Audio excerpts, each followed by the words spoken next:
"You're lost, darling. The service entrance is around back." The words, sharp as shards of ice, sliced through the reverent hum of the Starlight Centennial Gala. They were dropped into the vast, echoing atrium of the Museum of Modern Legacy with the deliberate carelessness of a queen discarding a bone. Dozens of heads, a constellation of diamonds and bespoke tuxedos, swiveled in unison. In the gravitational center of their stare stood Victoria Sterling Price, a third-generation heiress poured into a gown of liquid silver, a champagne flute held like a scepter. Her smile was a masterpiece of condescending artistry, designed not to welcome, but to wound. But Dr. Heiress Thorne did not flinch. She did not recoil. At 48, with her salt and pepper hair swept into an elegant, intricate braid that seemed more architectural than styled, she simply stood her ground. She was an island of stillness in a sea of shifting judgment. Her dress, a breathtaking column of fabric in the audacious color of molten gold, didn't glitter with the frantic light of 1,000 sequins. It glowed with a deep, confident heat, the color of a dawn you have to fight to see. It was the quiet, undeniable radiance of a woman who doesn't attend parties. She builds the empires that fund them. Before we even get into the guts of this story, I have to ask, where in the world are you listening from right now? Drop your city, your state, your country in the comments below.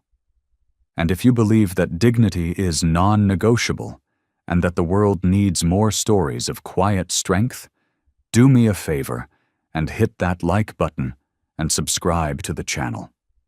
Your support helps us tell the tales that matter. You're not just a viewer, you're part of a movement. Now, let's get back to the museum. The whispers started immediately, slithering across the polished marble floor like invisible snakes. "Who is that? Did you see the color of that dress? Tacky. Security must have made a mistake."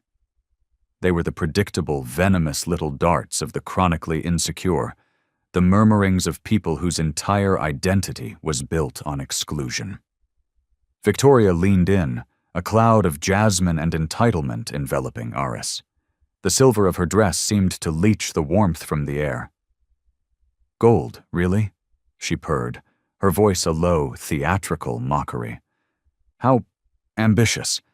Next time, darling, do try to read the invitation. It specifies tasteful elegance, not award statuette." Heiress simply lifted her chin, her gaze as calm and ancient as granite. She had heard this tone before. Oh, yes. She'd heard it at 23, when a loan officer with a cheap tie and a smug grin had literally laughed at the business plan she'd spent 6 months perfecting. He'd slid the binder back across the desk and told her to go find a husband to fund her little hobby.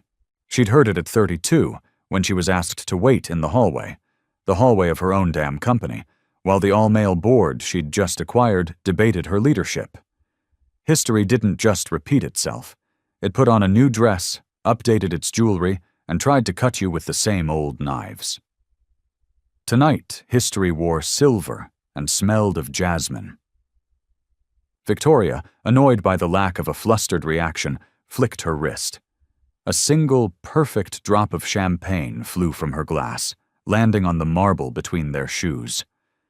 It wasn't an accident. It was a warning shot. It was a punctuation mark. "This institution," Victoria announced, her voice rising just enough to command the attention of the entire atrium, "deserves patrons who understand its legacy, patrons with class, not interlopers in garish costumes." The crowd shifted, a collective rustle of silk and discomfort. The air was thick with a delicious, toxic cocktail of curiosity and second-hand cruelty. Phones, which had been politely tucked away, began to emerge from designer clutches and jacket pockets. They were held low, angled discreetly, just shy of overtly recording, but ready. Everyone smelled blood in the water. Heiress's fingers, long and steady, rested on the simple leather clutch she held. She didn't argue. She didn't defend her dress. She didn't explain who she was. Her silence was a vacuum, and it was pulling all the noise, all the judgment, all the arrogance out of the air and amplifying it. Her stillness was more profound, more unsettling than any shouted rebuttal could ever be. Across the room, a young photographer named Maya, hired to capture candid shots of laughing donors, froze. Her lens was aimed, but her finger hesitated on the shutter. Her heart was pounding a frantic rhythm against her ribs. She was new to this world of obscene wealth and brittle smiles, but she knew, with an instinct that went beyond her training, that this was more than a catty moment. This was a tectonic plate shifting beneath the gilded floor of high society. Victoria, bathed in the golden glow of the enormous chandelier, looked like a triumphant goddess carved from ice. But the light couldn't hide the ugly, petty curl of her lips. Heiress Thorne, in her gown the color of a rising sun, didn't need the spotlight. She was her own source of gravity, an unshakable center around which the chaos of the room now revolved. The atrium was no longer a neutral space. It had become a battlefield. One woman flaunting a power she had inherited, the other wielding a power she had forged in fire. And the night, as they say, was just getting started. Heiress Thorne began to move, not away from the confrontation, but deeper into it. She walked further into the heart of the atrium, each step a deliberate, measured beat against the marble. The molten gold of her gown trailed behind her, a river of defiant light. She had no entourage of assistants, no bulky security guards clearing her path. None of the heavy, ostentatious jewelry that screamed, "I belong here" in this language of wealth. All she carried was the slim black clutch in one hand, and a composure so absolute it seemed to be a physical shield. The room, as a whole, still didn't know her. Not really. What they saw was a black woman, alone, in a dress that broke their unspoken rules. They saw an anomaly. They didn't see the global tech conglomerate she had built from a single laptop in a cramped studio apartment. They didn't see the revolutionary patents that were running the very phones they were now using to secretly record her. And they certainly didn't know that she had, just 3 weeks prior, anonymously channeled a staggering $8.5 billion into the very museum foundation hosting this centennial gala. Her anonymity wasn't an accident. It was a scalpel. It was an experiment. Heiress had played this game before, on smaller, less glamorous stages. She remembered being 25, standing in the rain outside a venture capital firm in Silicon Valley. She'd been 15 minutes early for a pitch meeting, but the receptionist had looked at her jeans and worn blazer and refused to let her in, assuming she was a delivery person. She'd missed the meeting. She'd sat in her car, soaked and humiliated, and cried for exactly 10 minutes. Then she had dried her eyes, driven home, and rewritten her code to be twice as efficient. A decade later, that same venture capital firm had begged to invest in her company. She'd let them, at a valuation that made their eyes water. Tonight's dress wasn't just silk and thread. It was a memory. It was a statement. It was defiance woven into couture. It was the armor of a woman who had learned that the only way to beat a rigged game was to buy the whole casino. A young server, his hands trembling almost imperceptibly as he balanced a tray of crystal flutes, navigated his way through the crowd. Heiress took a glass from him, her fingers steady, her eyes never leaving the room. She offered the boy a small, almost imperceptible nod of gratitude, a gesture of shared humanity in a room that was rapidly losing its own. The whispers continued their relentless assault. "I heard she crashed the after-party last year, too. Someone should call Marcus from the board." Victoria's clique of admirers, women with identical hairstyles and surgically perfected smiles, let out a soft, synchronized titter of laughter. Their eyes darted between Heiress and the grand stage at the far end of the atrium, where the Chicago Philharmonic was tuning its instruments, a delicate prelude to a far more brutal opera. Victoria Sterling Price wanted the spotlight. She craved it. Heiress was content to let her have it, for now, because Heiress understood a fundamental truth about power that Victoria never would. True power isn't in the volume of your voice. It's in the patience of your silence. It's in the clarity of your observation. It's in watching, really watching, how people behave when they believe you have nothing to offer them. This gala was her laboratory, and Victoria Sterling Price had just nominated herself as the lead test subject. Near the sweeping marble staircase, a journalist named Ben leaned against a pillar, his notebook half hidden. He recognized her. He was almost sure of it. He'd seen that face in the pages of Forbes, of Wired, of Fortune.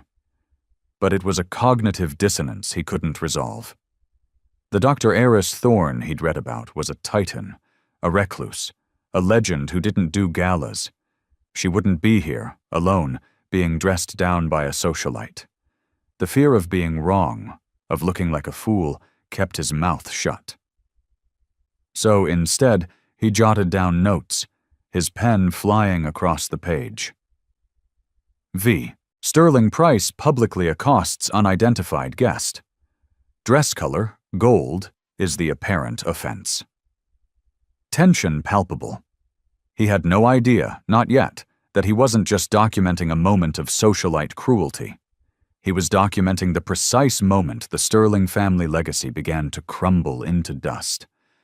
Heiress raised her champagne flute, not in a toast, but in a quiet moment of self-possession.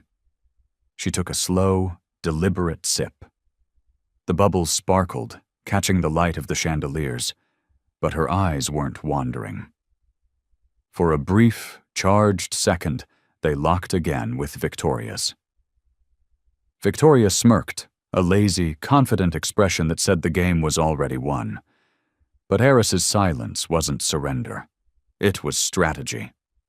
The grand concert hall beyond the atrium doors was waiting for its curtain to rise. But here, in this cold, marble corridor of power and privilege, another performance was already well underway. And it was not going to end with a standing ovation for Victoria Sterling Price. The orchestra's tuning forks faded into a civilized hum, a signal that the main event was about to begin. But in the atrium, the tension had only coiled tighter, vibrating with a venomous energy. Victoria Sterling Price, a true performer, knew you never let a good moment of drama go to waste. Her silver heels clicked an aggressive rhythm on the marble as she closed the distance, circling Heiress like a shark that had scented weakness.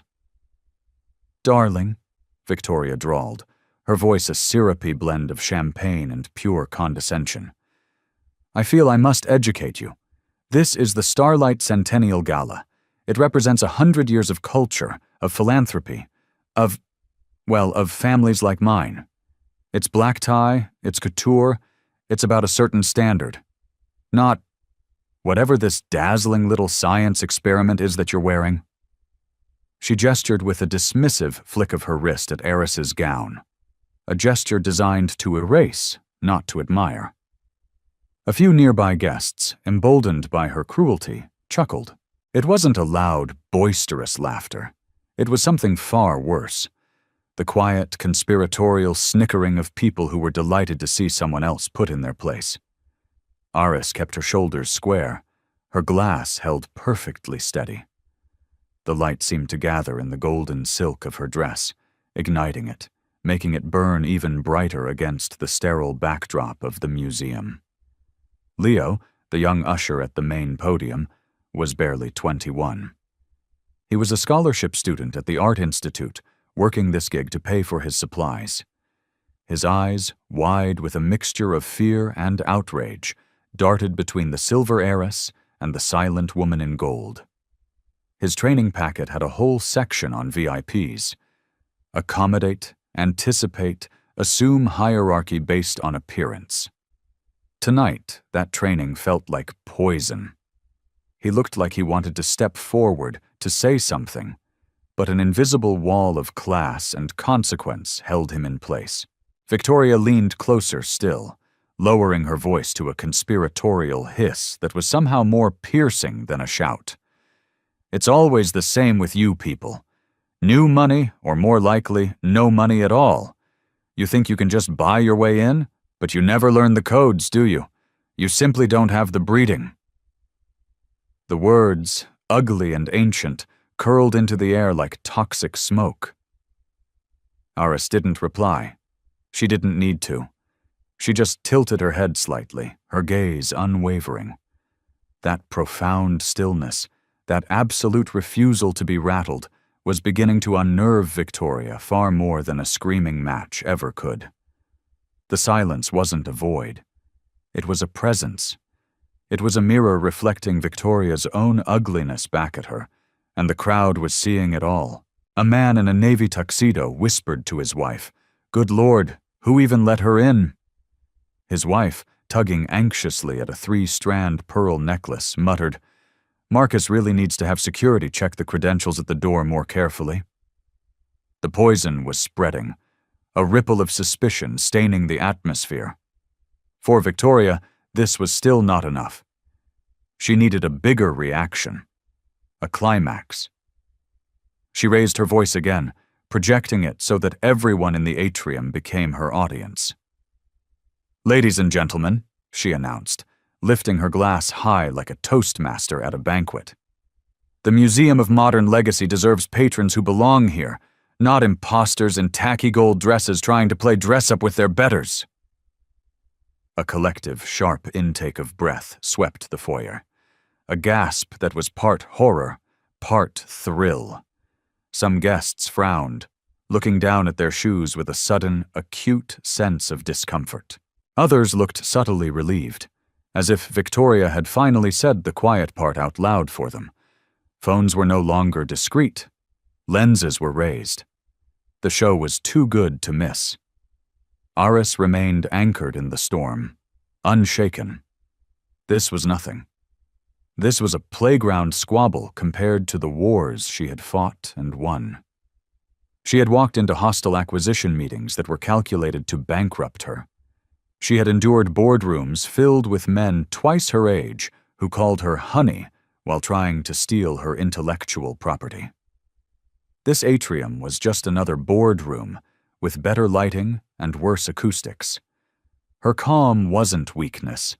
It was a weapon forged in the fires of 100 past insults. The young usher, Leo, took a half-step back into the shadows, the shame on his face stark and clear. Ben, the journalist by the pillar, was scribbling so furiously he thought his pen might catch fire, and somewhere in the back, a cellist in her rehearsal blacks, heading for the stage, whispered to her stand partner, "Wait a second, I think that's Heiress Thorne, from the cover of Time." But the whisper was lost in the rising drama. For now, it didn't matter. Victoria had thrown down her gauntlet. The gala had found its main event, and Dr. Heiress Thorne, silent, steady, and dangerously underestimated, was standing at its absolute center. The air in the atrium was now so thick with unspoken words it felt hard to breathe. The murmurings had ceased, replaced by a focused, predatory silence.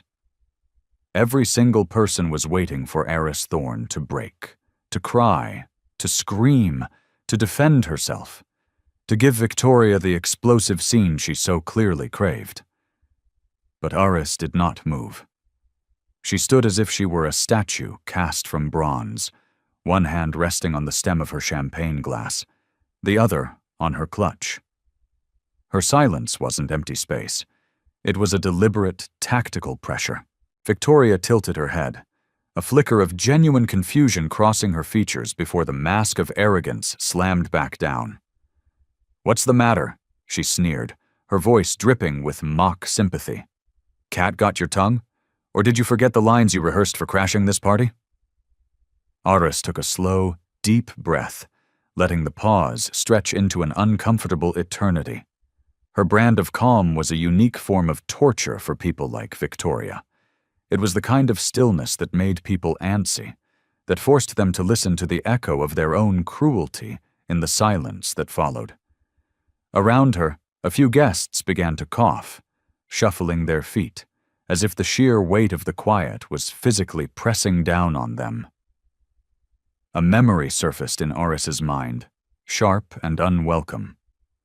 She was 23 again, standing in the lobby of a budget hotel for a tech conference. The clerk, a man with tired eyes and a stained uniform, was insisting her credit card had been declined. She knew it hadn't. She had checked the balance an hour before.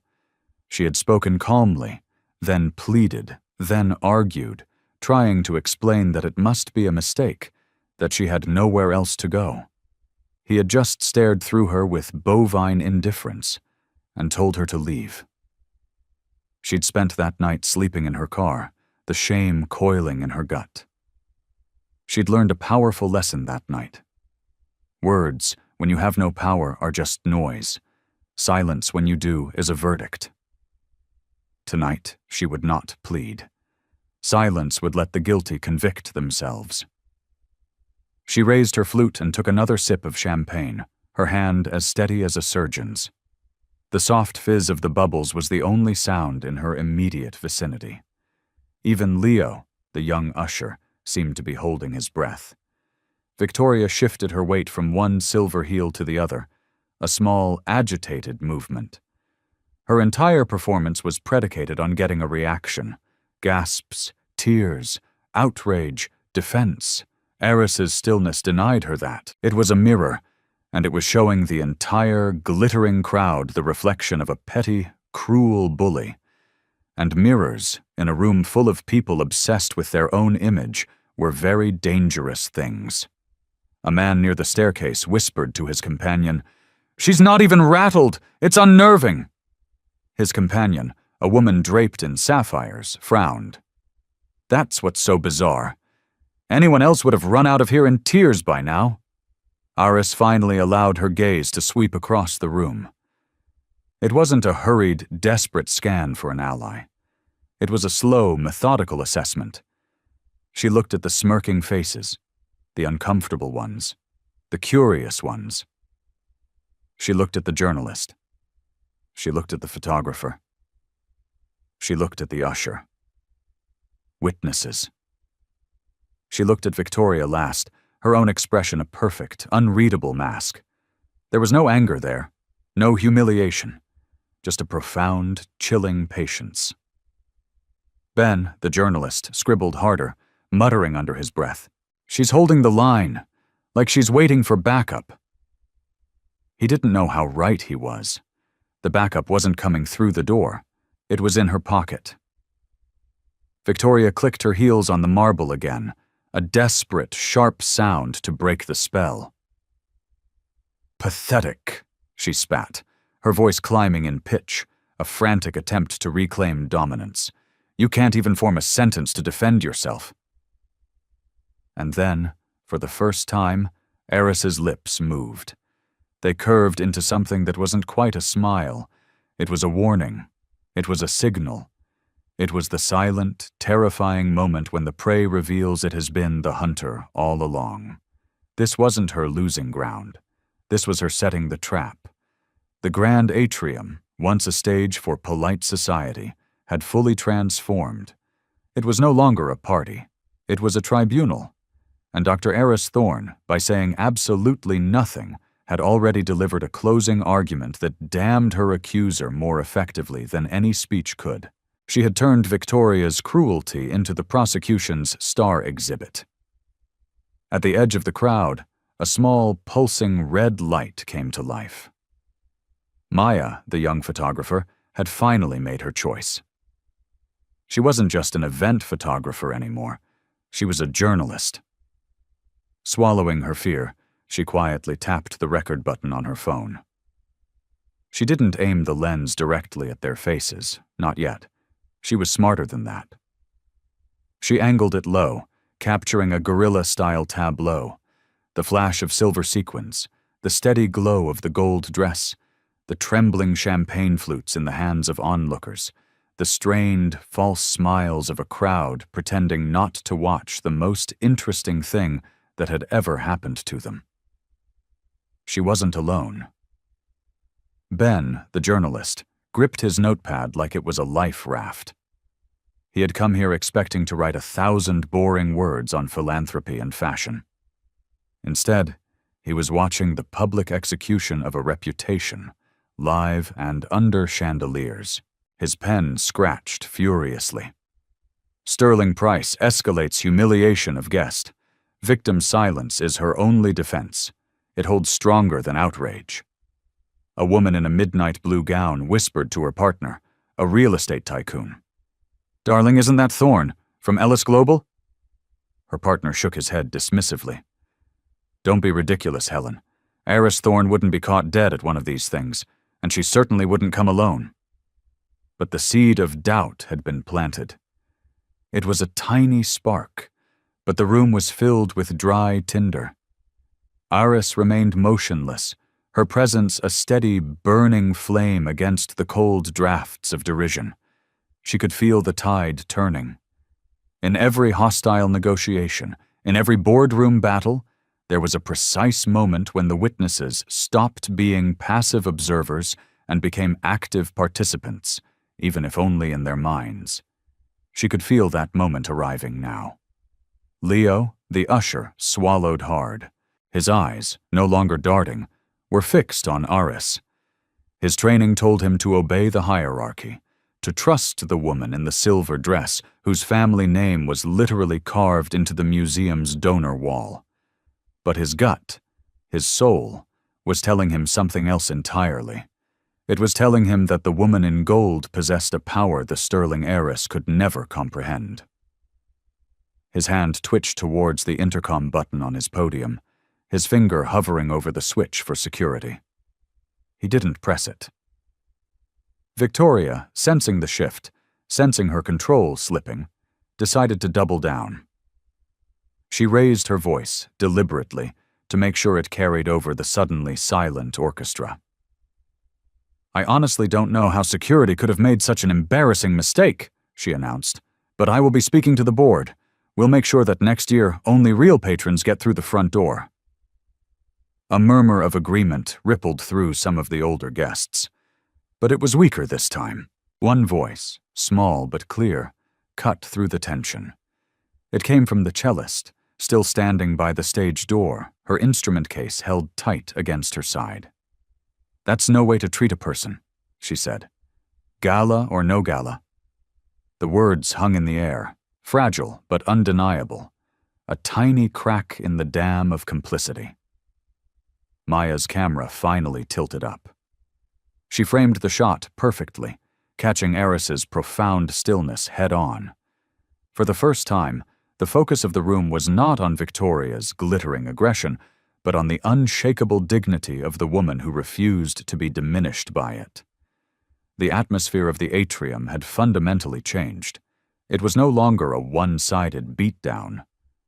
Now there were witnesses, eyes recording, pens racing, consciences stirring, and Heiress Thorne, without raising her voice a single decibel, had just turned a private insult into a public record.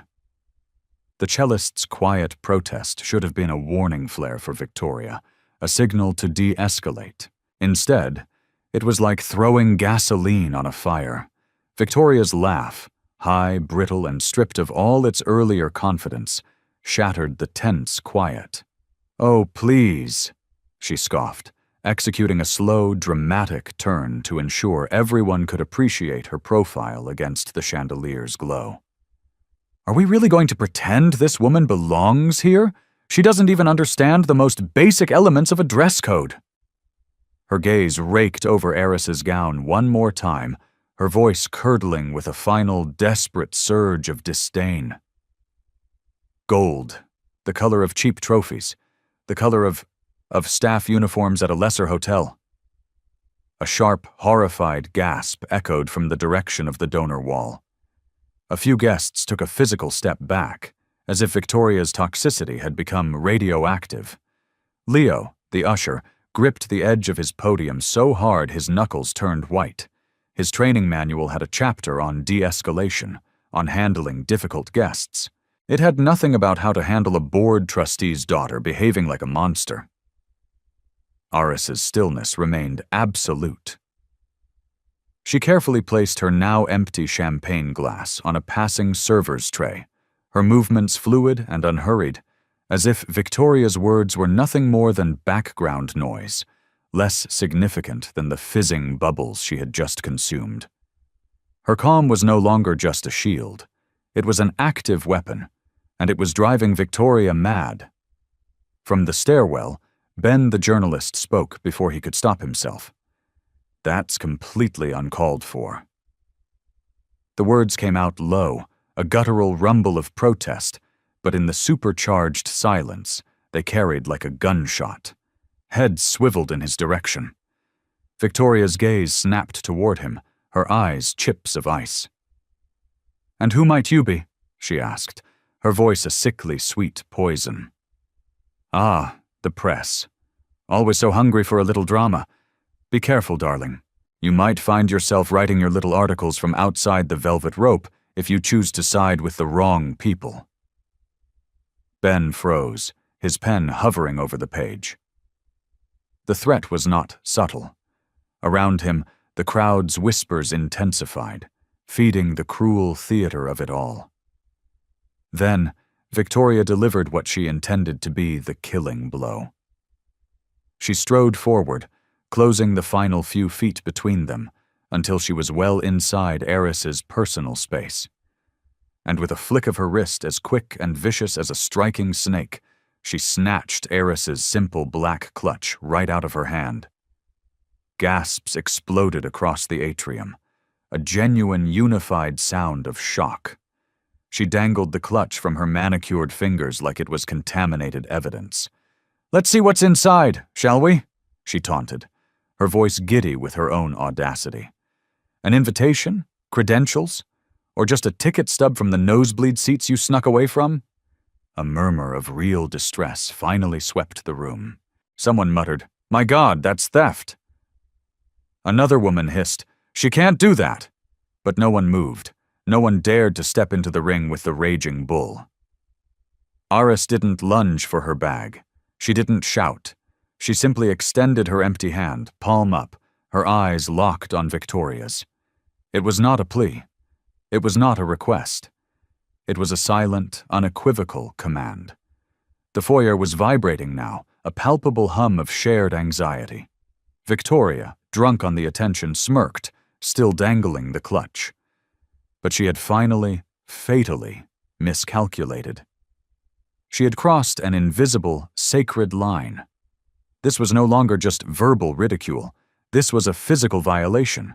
This was public, premeditated humiliation.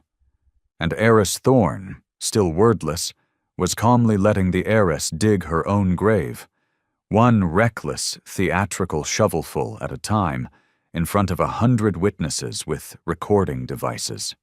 The black leather clutch dangled from Victoria Sterling Price's fingers, a stolen trophy in the glittering light.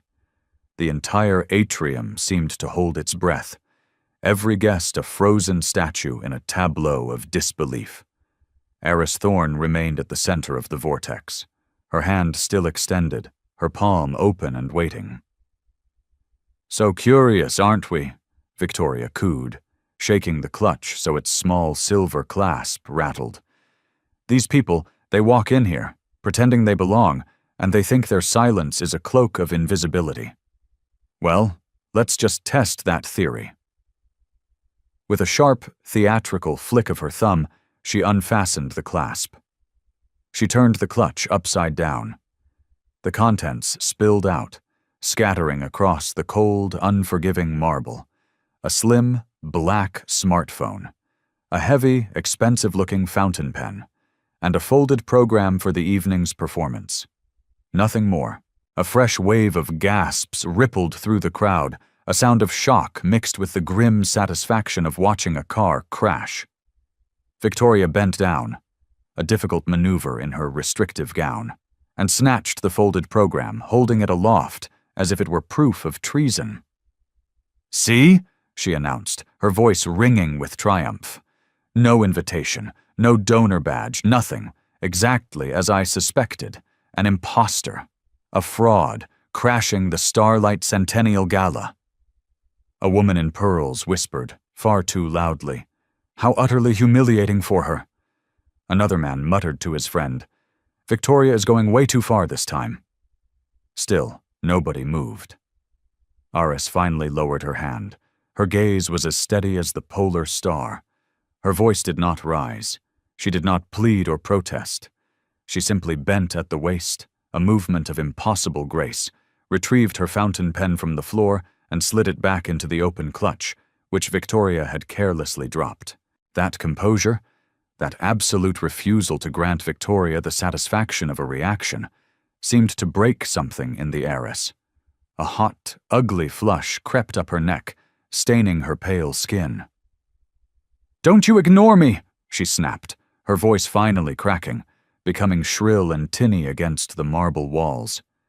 She stepped closer, invading Heiress's space, and with a final act of reckless, champagne-fueled bravado, she tipped her own glass, emptying the last of its contents onto the hem of Heiress's golden gown.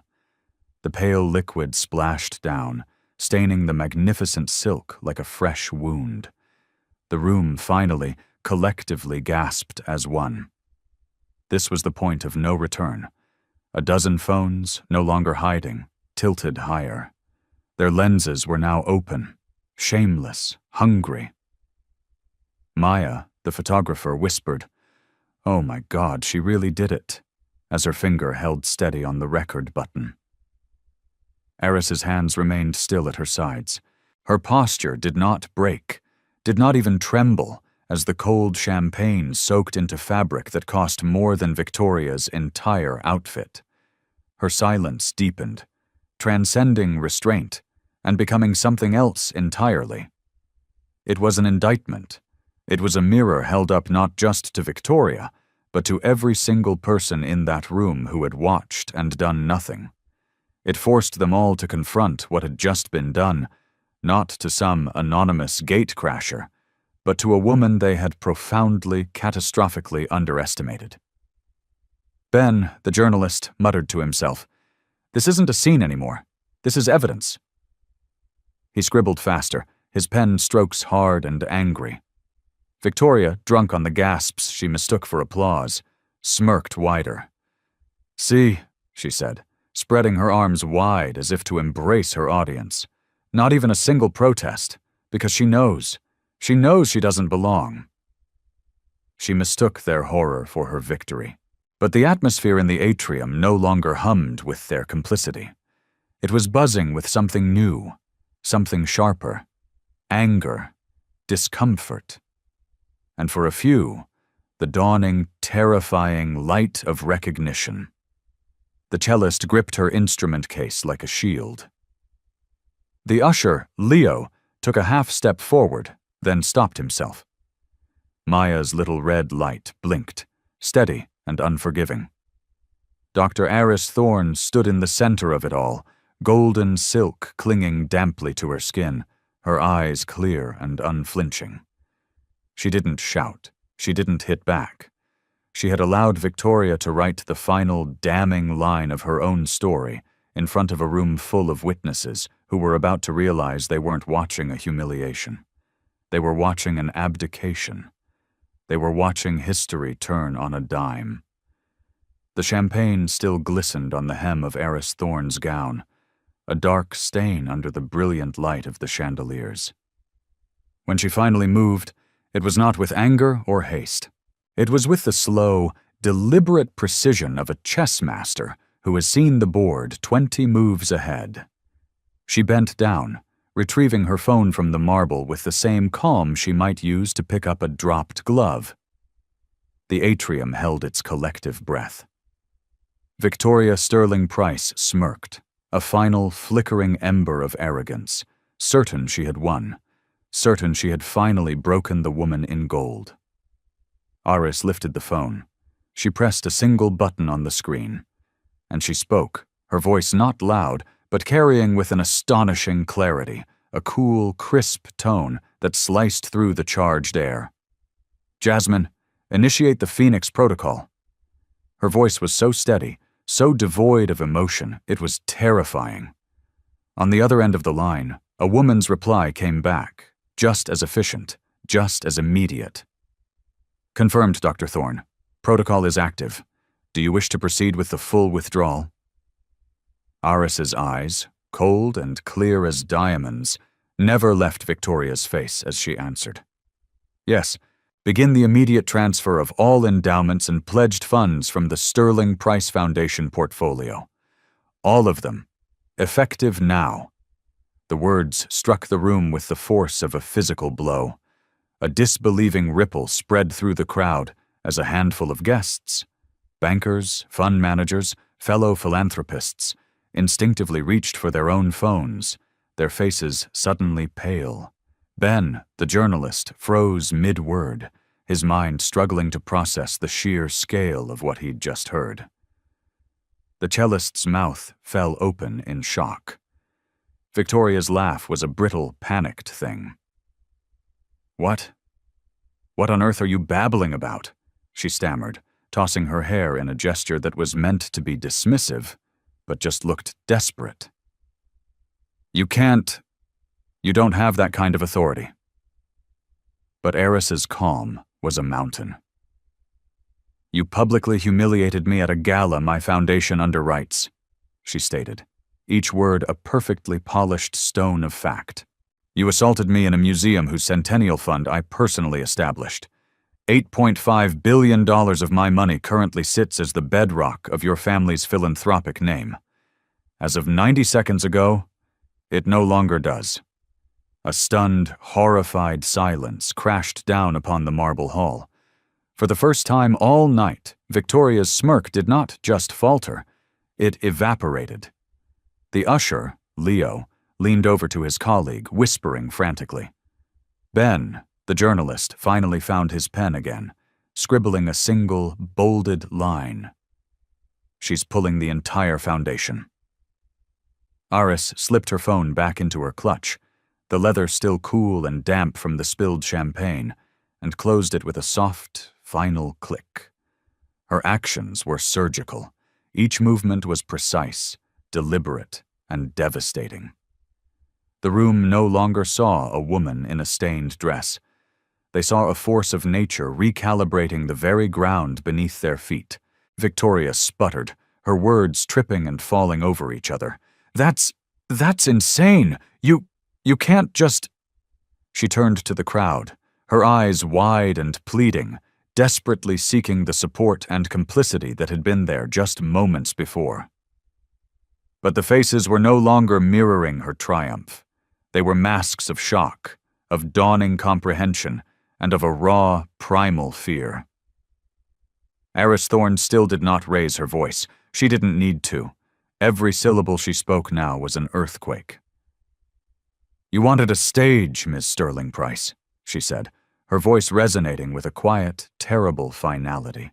"Here it is. Let's let the world see what your arrogance truly costs." The atrium, once a theater for Victoria's ridicule, had shifted again. It was no longer her performance. It was Heiress's reckoning. Silent, steady, and absolutely, terrifyingly real. For a long, breathless moment, the only sound in the atrium was the faint, frantic buzzing of a dozen phones, switching from camera mode to financial news alerts. All eyes were locked on Heiress Thorne, waiting for the justification, the explanation, the emotional outburst.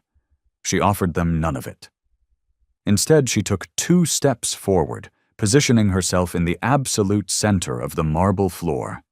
Her gown, stained hem and all, seemed to burn with an inner fire, a flame that refused to be quenched by champagne or contempt. She met Victoria's terrified gaze head-on, and with the unshakable poise of a woman who had been underestimated her entire life, she finally spoke. "You wanted to know if I belonged here," her voice carried, clear and unhurried, to every corner of the silent room. "So allow me to be perfectly clear. I am Dr. Heiress Thorne, founder and CEO of Helios Innovations, and I am the anonymous benefactor who established, funded, and is, as of this moment, the single largest donor to this museum's centennial foundation." The words detonated in the silence, like a string of explosions. Conversations died mid-breath. Ben, the journalist's pen, stopped moving. Maya, the photographer's camera, still recording, trembled in her hands as she captured the reveal. Heiress didn't pause. She let the truth build, layer by devastating layer. "For the past 5 years, my company's philanthropic arm, the Phoenix Foundation, has quietly underwritten your scholarships, your acquisitions, your new international wing. That donor wall you're so proud of?" She gestured with her chin towards the far wall. "My money paid for the marble it's carved from. $8.5 billion of funding. My name wasn't on the plaque, but it was on every single check. Tonight, it leaves yours." Gasps, sharp and painful, ripped through the crowd. The woman in pearls clutched her husband's arm so tightly he winced. Leo the usher whispered, "I knew it. I knew it," his voice thick with vindication. His colleague stared, wide-eyed and pale, as if the floor itself had become insubstantial. Victoria's face was a ruin, completely drained of color. The blood had fled, leaving behind a waxy, translucent mask of disbelief. She opened her mouth, but only a dry, croaking sound came out. No, that's not possible," she finally stammered. "My family, our foundation—" Heiress cut her off, not by raising her voice, but by lowering it, making it even more lethally focused. "Your family's foundation was a legacy I was willing to sustain. And as of this moment, it is a legacy I have chosen to withdraw. You mocked the woman who paid for your name to be etched in stone. You poured champagne on the very hands that have been signing the checks that give you the right to stand in this room." This time Ben found his voice, muttering into his notepad. "This isn't a collapse anymore. This is a demolition." He scribbled the words down, his handwriting a frantic scrawl, as if history itself were a fleeting thing he had to trap on paper. Guests shifted from foot to foot, their faces a gallery of dawning horror and recognition. They had laughed, they had whispered, they had doubted. Now, in a sickening wave of clarity, they realized they had not been spectators at a humiliation. They had been unwitting accomplices at their own institution's financial disembowelment. Heiress turned, her gaze sweeping over not just Victoria, but every single person in the atrium. "You think power is a birthright?" she said, her voice a clarion call of judgment. "You think it drips down through family names and donor plaques. But real power, lasting power, is built. It is built brick by brick, code by code, year by year. It is built by the very people you have spent your lives trying to keep out of your rooms." Her voice did not rise. It didn't have to. Each word landed with the final, absolute weight of a gavel. And in that stunning, world-altering instant, Dr. Heiress Thorne was no longer a guest in a gold dress. She was the storm they had so arrogantly invited into their marble sanctuary. She was patient, she was deliberate, and she was utterly, unstoppably magnificent. The foyer didn't just erupt, it fractured. The stunned silence shattered into 1,000 shards of panicked noise. Gasps collided with frantic whispers. 100 different conversations started at once, each one desperate, each one drowned out by the next. The massive crystal chandeliers seemed to vibrate with the sheer chaos of it all. The woman in the pearl necklace, who had smirked so smugly just 20 minutes ago, was now staring at Heiress with wide, terrified eyes. Her hand was clamped over her mouth. 8.5 billion? She whispered to her husband, the number itself seeming to physically choke her. Her husband wasn't listening. He was fumbling with his phone, his thumb swiping frantically, trying to pull up the museum's public financial disclosures. Near the podium, Leo the usher sagged against the stand, a shudder of pure, unadulterated shock running through him. The line between his training manual and the raw, unvarnished truth had just been obliterated. She owns them, he muttered, his voice thin with awe.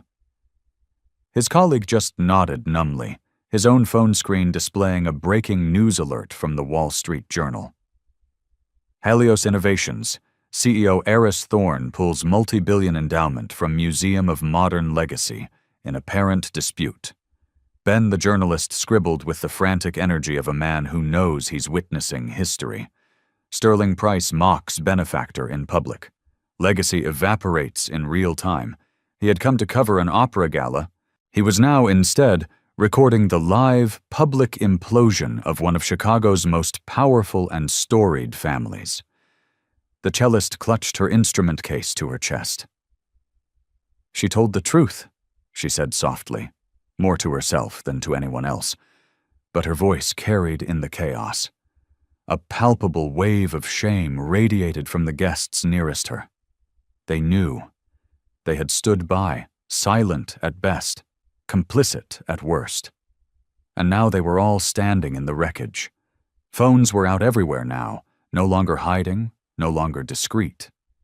Their screens lit up the atrium like 1,000 tiny torches. Guests weren't just recording, they were live streaming, tweeting, texting. They wanted proof. They wanted receipts. They wanted viral, undeniable evidence that they were there the night the Sterling Price dynasty was stripped bare for the world to see. Victoria stood frozen, a statue of crumbling arrogance. Her silver sequin dress, which had seemed so powerful moments ago, now looked cheap and gaudy under the harsh glare of 100 smartphone screens. Her smirk was a distant memory, replaced by a desperate, ugly tightness around her mouth. "She's lying," she sputtered, but her voice was a cracked, brittle thing, devoid of all conviction. "This is a trick, a stunt." But the crowd was no longer listening. Their allegiance had shifted. They had already chosen their new reality, and it was the woman in the gold dress. The gala's event director, a man named Marcus in a perfectly tailored tuxedo with beads of sweat blooming on his forehead, finally pushed his way through the stunned crowd. His face was ashen, his hands twisting together nervously.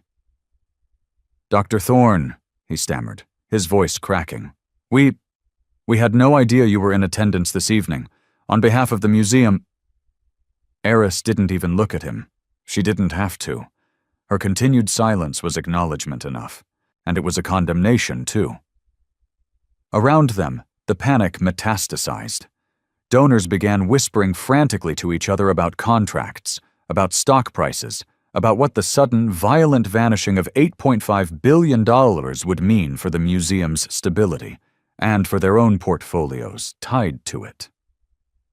A woman muttered, "Our new scholarship program, the international exhibit." Her partner cut her off with a sharp shake of his head. They both knew the truth. It was all gone. The marble atrium had become a courtroom. The verdict had been delivered, and Victoria Sterling Price was guilty. Not just of cruelty, but of an arrogance so profound, so blind, that it had led her to personally detonate her own family's legacy. And Dr. Heiress Thorne, the woman they had mocked, doubted, and physically assaulted, now stood as the silent, magnificent executioner of their gilded illusions.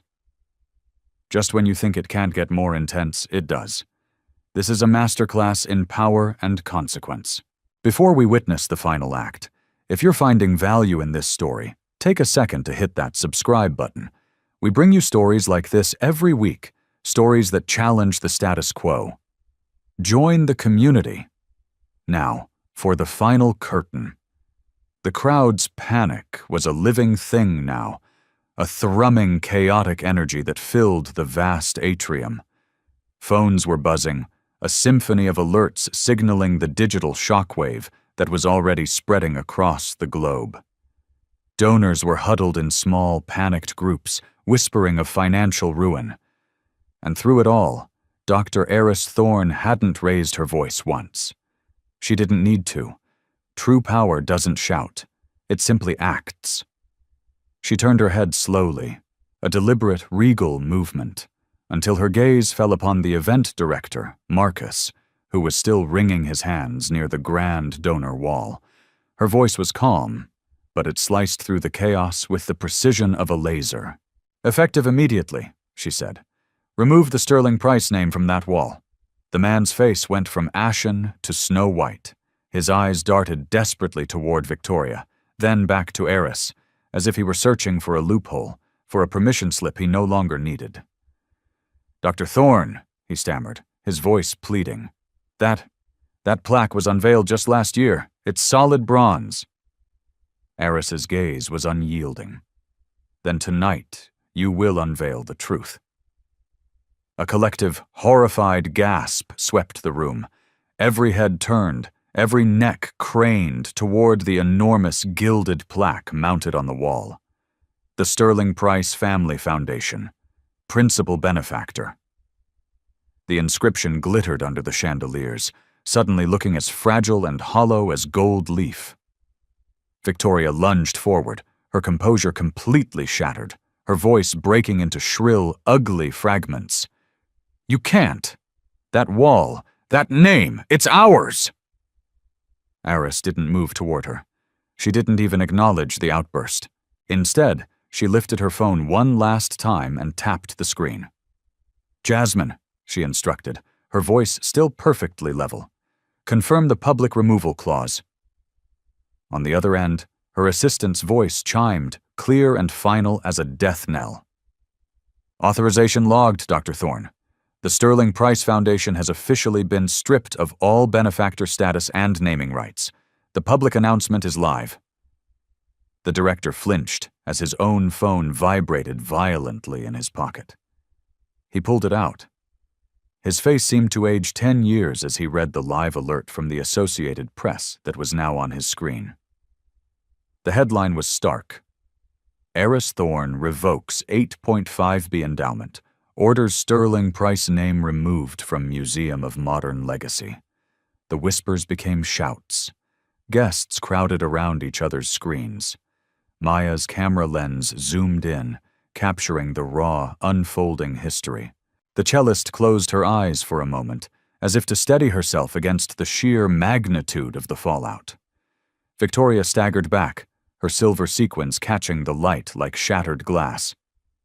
"This isn't real," she whispered, shaking her head, her eyes wide and vacant. "It can't be real." But reality was already being carved into history, line by line, live stream by live stream. Dr. Heiress Thorne had written her verdict, and the entire world was reading it in real time.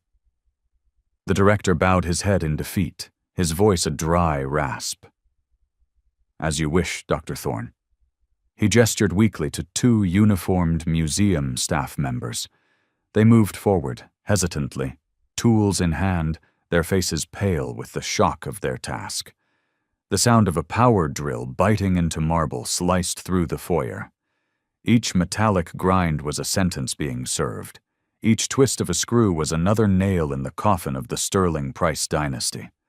Heiress didn't watch them work. She didn't have to.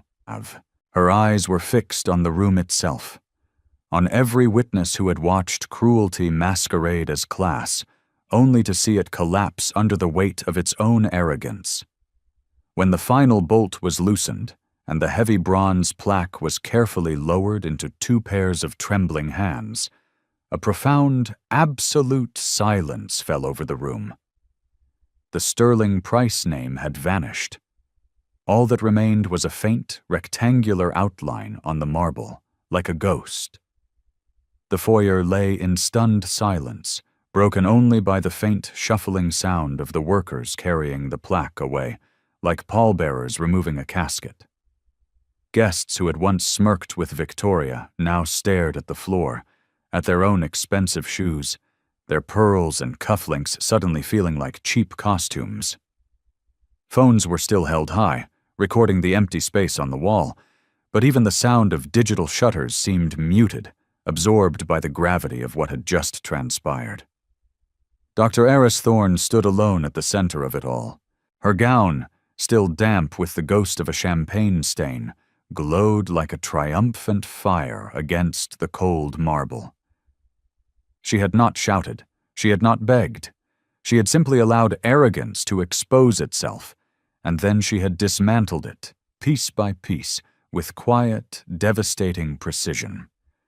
Victoria Sterling Price swayed on her silver heels, her dress now nothing more than a gaudy costume for a tragedy she had written and starred in. Her lips trembled, searching for words that no longer existed. In the space of an hour, she had gone from queen to cautionary tale. Heiress stepped forward, not toward Victoria, but addressing the entire crowd. Her eyes swept across their faces, steady and unflinching. When she spoke, her words were not a performance. They were the moral of the story. "You think silence means weakness," she said, her voice even and clear. "You think it means compliance, but silence can be power. Silence can be patience. And tonight, silence exposed the truth when shouting never could." No one dared to move. Not even the clink of a glass broke the stillness. Heiress's gaze lingered on the empty space on the wall. Power is not inherited. It is not a name carved in metal. Real power is built. It is earned. It is forged in every fire you are forced to walk through every door you are told is not for you, by every person who mistakes your grace for weakness.